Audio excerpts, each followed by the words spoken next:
ये भूतिया कहानी कदमपुर की है। यह एक छोटा सा गांव है जो चारों ओर से पहाड़ियों और घने जंगलों से घिरा हुआ है।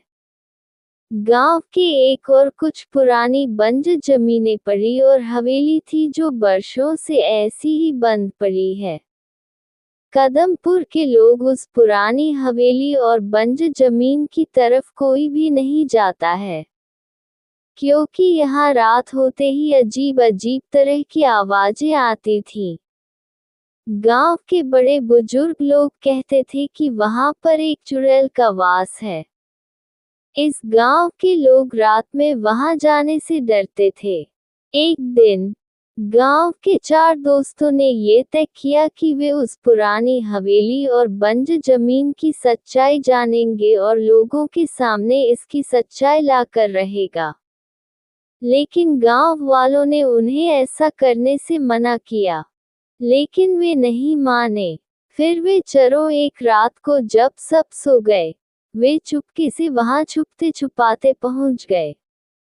जैसे ही वे उस हवेली और बंजर जमीन पर पहुंचे, उन्हें ठंडी हवा का झोंका महसूस हुआ और चारों ने एक दूसरे की ओर देखा। वे सभी अंदर अंदर डर भी रहे थे। फिर अचानक उन चारों दोस्तों को एक खिड़की से एक सफेद छाया ने बाहर झांका। चारों दोस्तों ने डरते डरते उनसे पूछा, कौन हो आप? छाया ने जवाब कहा, मैं तुम्हारी मदद करना चाहती हूँ। दोस्तों ने सोचा कि शायद ये चुड़ैल है, लेकिन उनकी जिज्ञासा बढ़ गई और उनकी सिटी पिट्टी भी गुम हो गई।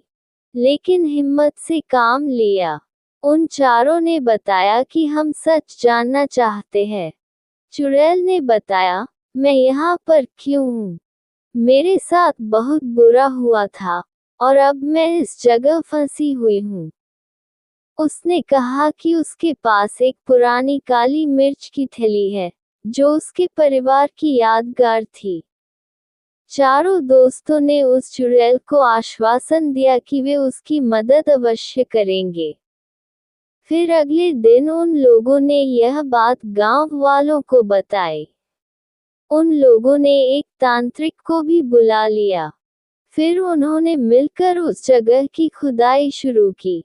थोड़ी देर बाद उन्हें एक पुरानी थैली मिली। जैसे ही उन्होंने उसे खोला, उसमें से एक सुनहरी रोशनी निकली।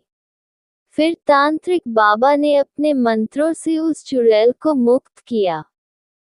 चुड़ैल ने कहा, धन्यवाद, अब मैं स्वतंत्र हूँ।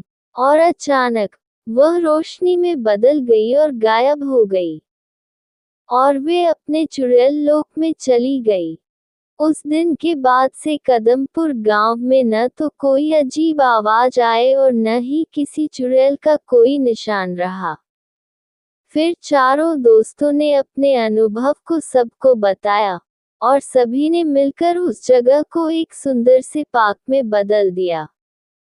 और इस तरह डरावनी बंजर जगह अब खुशी की जगह बन गई, और सबने मिलकर वहां पिकनिक मनाने का फैसला किया।